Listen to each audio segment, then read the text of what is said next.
Thank you, thank you. It's great to have you here today. Today I'm going to talk about 3 things. That's it. We will start with why it's so important to us to have a product that we can make freely available and broadly available to everyone. And we're always trying to find out ways to reduce friction so everyone can use ChatGPT wherever they are. So today, we'll be releasing the desktop version of ChatGPT and the refreshed UI that makes it simpler to use, much more natural as well. But the big news today is that we are launching our new flagship model, and we are calling it GPT-4o. The special thing about GPT-4o is that it brings GPT-4 level intelligence to everyone, including our free users.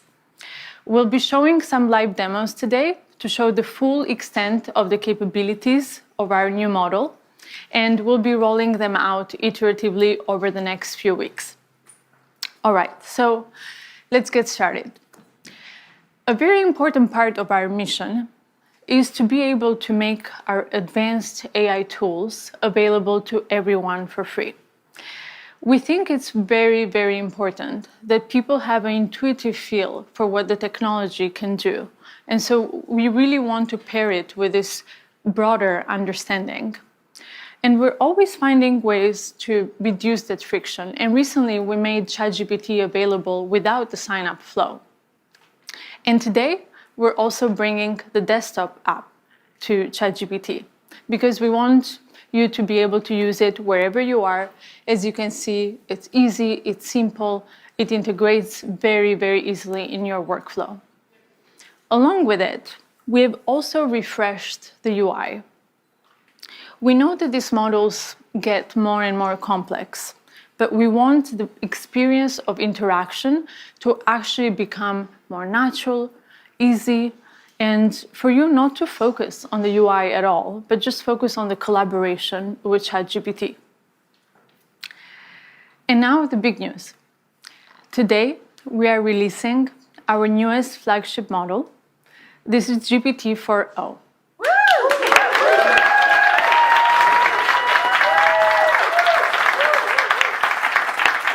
GPT-4o provides GPT-4 level intelligence, but it is much faster, and it improves on its capabilities across text, vision, and audio. For the past couple of years, we've been very focused on improving the intelligence of these models, and they've gotten pretty good. But this is the first time that we are really making a huge step forward when it comes to the ease of use. And this is incredibly important because we're looking at the future of interaction between ourselves and the machines. And we think that GPT-4o is really shifting that paradigm into the future of collaboration, where this interaction becomes much more natural and far, far easier. But, making this happen is actually quite complex because when we interact with one another, there's a lot of stuff that we take for granted. The ease of our dialogue when we interrupt one another, the background noises, the multiple voices in a conversation, or, understanding the tone of voice. All of these things are actually quite complex for these models. And until now, with voice mode, we had 3 models that come together to deliver this experience. We have transcription, intelligence, and then text-to-speech. All comes together in orchestration to deliver voice mode. This also brings a lot of latency to the experience, and it really breaks that immersion in the collaboration with ChatGPT. But now, with GPT-4o, this all happens natively. GPT-4o reasons across voice, text, and vision. And with these incredible efficiencies, it also allows us to bring the GPT-4 class intelligence to our free users. This is something that we've been trying to do for many, many months, and we're very, very excited to finally bring GPT-4o to all of our users. Today, we have 100 million people, more than 100 million in fact, they use ChatGPT to create, work, learn. And we have these advanced tools that are only available to our paid users, at least until now. With the efficiencies of 4o, we can bring these tools to everyone. So starting today, you can use GPTs in the GPT store. So far, we've had more than 1 million users create amazing experiences with GPTs. These are custom ChatGPTs for specific use cases. They're available in the store. And now our builders have a much bigger audience where, university professors can create content for their students, or podcasters can create content for their listeners. And you can also use vision. So now you can upload screenshots, photos, documents containing both text and images, and you can start conversations with ChatGPT about all of this content. You can also use memory, where it makes ChatGPT far more useful and helpful because now it has a sense of continuity across all your conversations. And you can use browse, where you can search for real-time information in your conversation, and advanced data analysis, where you can upload charts or any information and it will analyze this information, it will give you answers, and so on. Lastly, we've also improved on the quality and speed in 50 different languages for ChatGPT. And this is very, very important because we want to be able to bring this experience to as many people out there as possible. So we're very, very excited to bring GPT-4o to all of our free users out there. And for the paid users, they will continue to have up to 5 times the capacity limits of our free users. But GPT-4o is not only available in ChatGPT, we're also bringing it to the API. So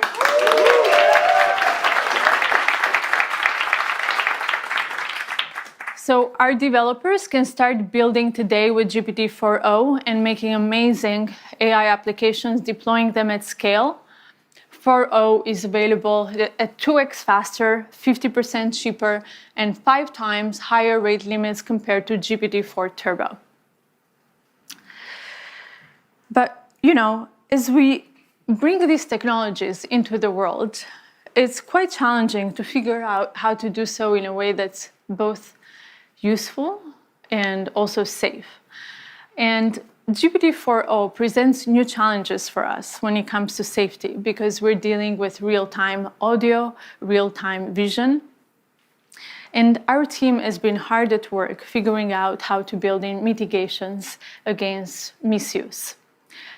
We continue to work with different stakeholders out there, from government, media, entertainment, all industries, red teamers, civil society, to figure out how to best bring these technologies into the world. So over the next few weeks, we'll continue our iterative deployment to bring out all the capabilities to you. But today, I want to show you all these capabilities. So we'll do some live demos. I will bring on 2 of our research leads, Mark Chen and Berit Zov, to join me for the demo.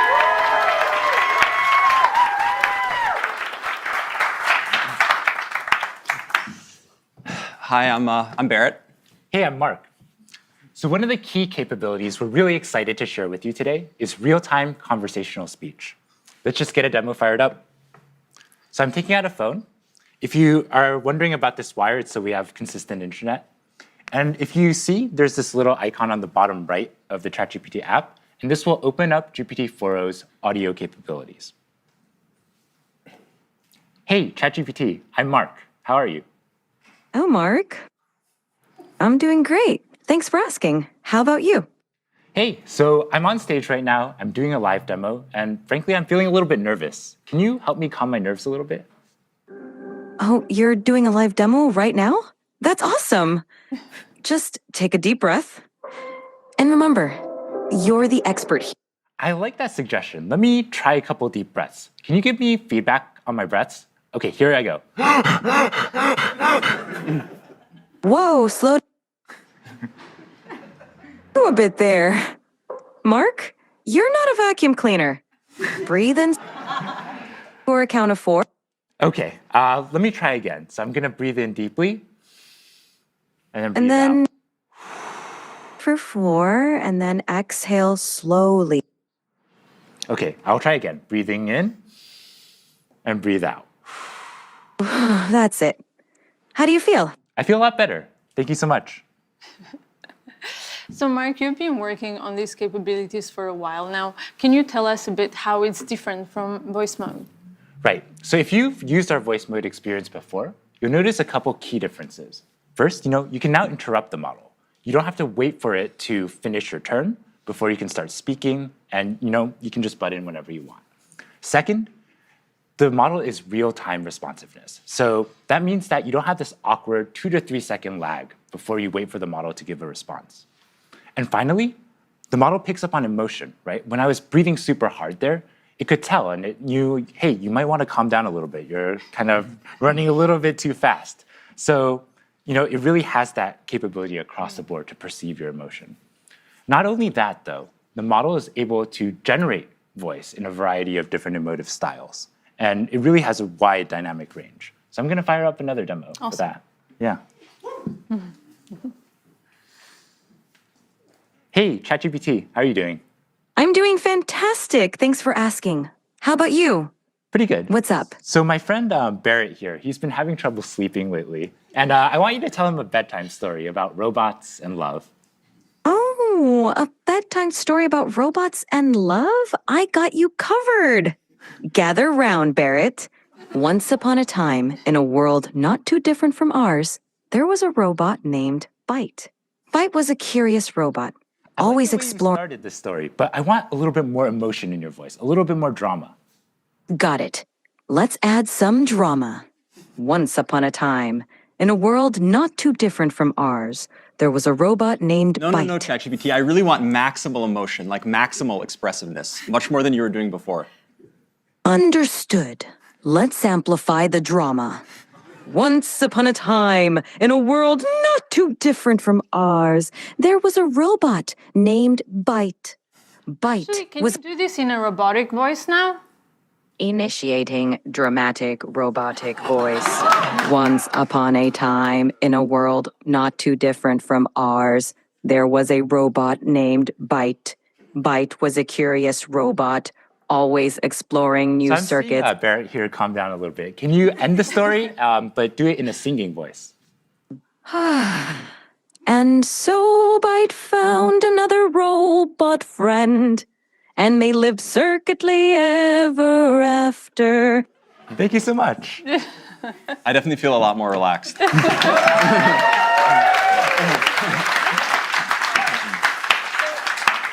You've just seen the voice capabilities, but we also want to show you the vision capabilities as the model can also see the whole world around us.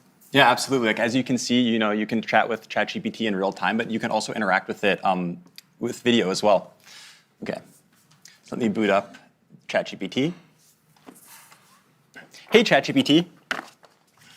Hello there. How's it going? It's going really well. Today, I'd really like your help solving a math problem. I'm all ears. What math problem can I help you tackle today? So I'm going to write down a linear equation on a sheet of paper, and I'll show you. And then I'd love your help working me through it. But importantly, don't tell me the solution. Just help give me hints along the way. Got it.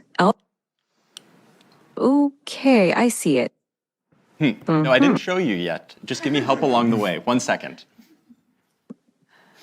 Whoops, I got too excited. I'm ready when you are.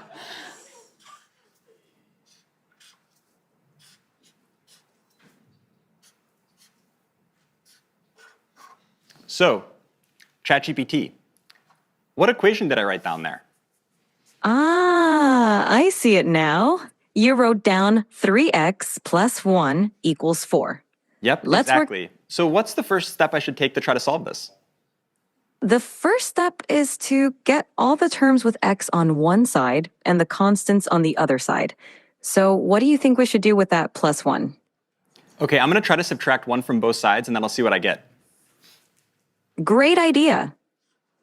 Perfect. Now, what do you get when you subtract 1 from both sides?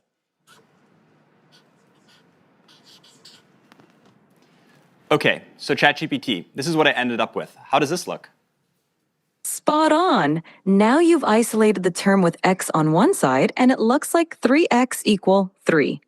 What do you think we should do next to solve for x? I'm not sure. Can you give me another hint? Of course. You have 3x, and you want to find the value of x. Think about what operation would undo multiplication. Is it subtraction? Close, but think of the opposite of multiplication, because 3x means 3 times x. Okay, I think it's division. Let me try to divide both sides by 3, and let me see what I get. Bingo! Go ahead and divide both sides by 3.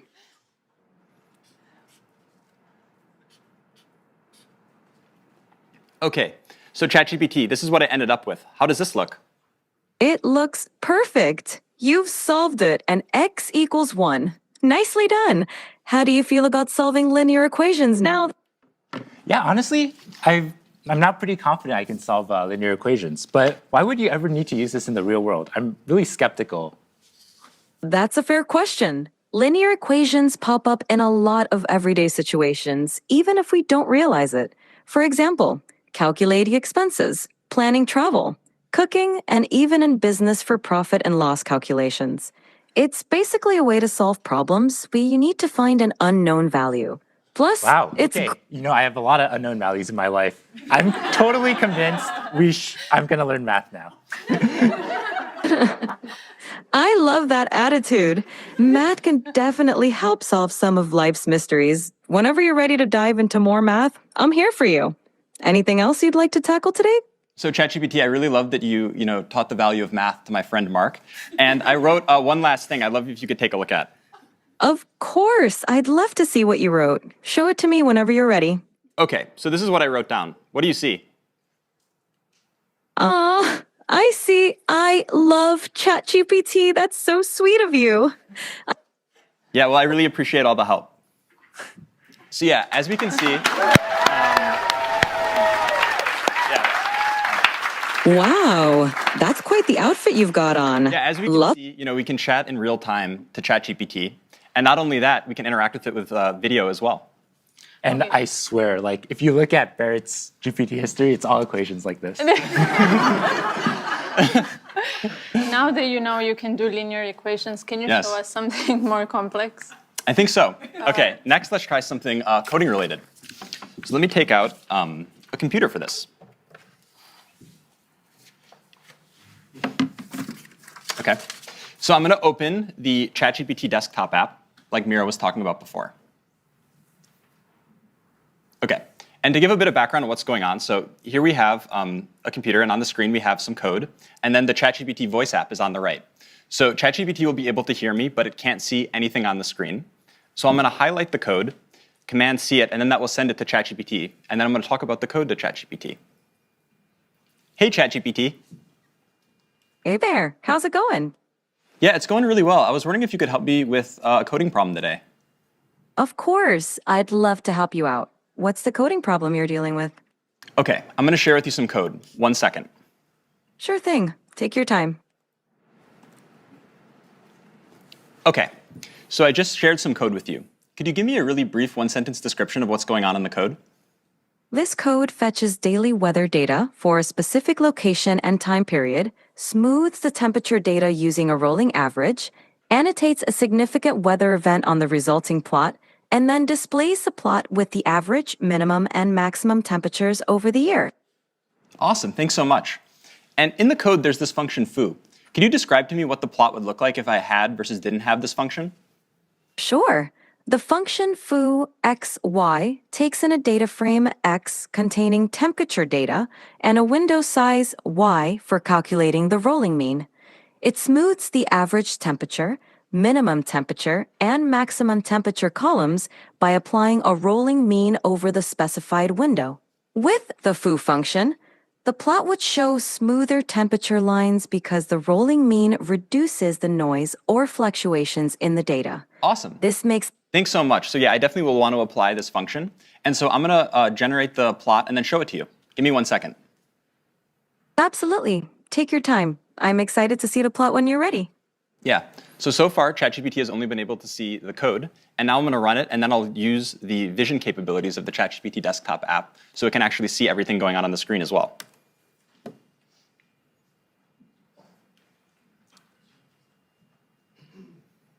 OK, ChatGPT. I'm sharing with you the plot now. I'm wondering if you can give me a really brief one-sentence overview of what you see. The plot displays smoothed average, minimum, and maximum temperatures throughout 2018, with a notable annotation marking a big rainfall event in late September. Fantastic. I have another question for you. Which months do you see the hottest temperatures, and roughly what temperatures do those correspond to? The hottest temperatures occur around July and August. The maximum temperature during these months is roughly between 25 degrees and 30 degrees, 77 degrees Fahrenheit to 86 degrees Fahrenheit. What's going on with the y-axis? Is this in Celsius or Fahrenheit? The y-axis is in Celsius.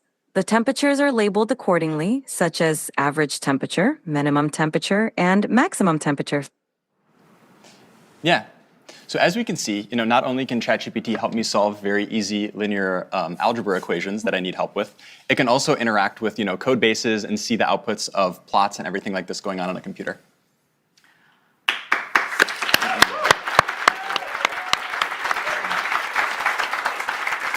So a few minutes ago, we asked the live audience on X to submit a few requests for what they would like us to try out here. So I will take a couple of prompts. Okay, Bot Gaskar wants to know if GPT-4o is capable of real-time translation.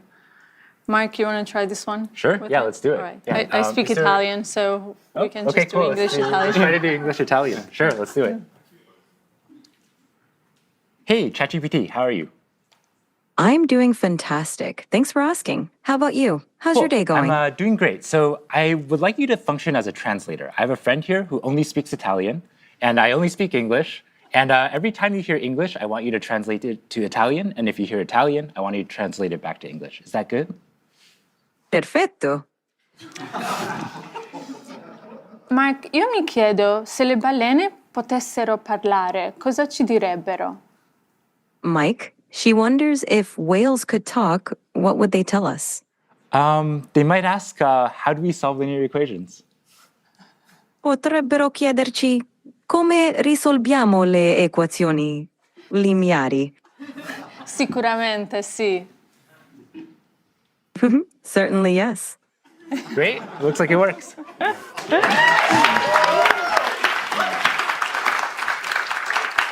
All right. So the next one is from Burrito John 78, who asks, can you tell what you're feeling just by looking at your face? Barrett, you want to give this one a try? Absolutely, let's try it out. Hey, ChatGPT. Hey there, what's up? How can I brighten your day today? OK, yeah, so I'm going to show you a selfie of what I look like, and then I'd like you to try to see what emotions I'm feeling based on how I'm looking. Sounds like a fun challenge.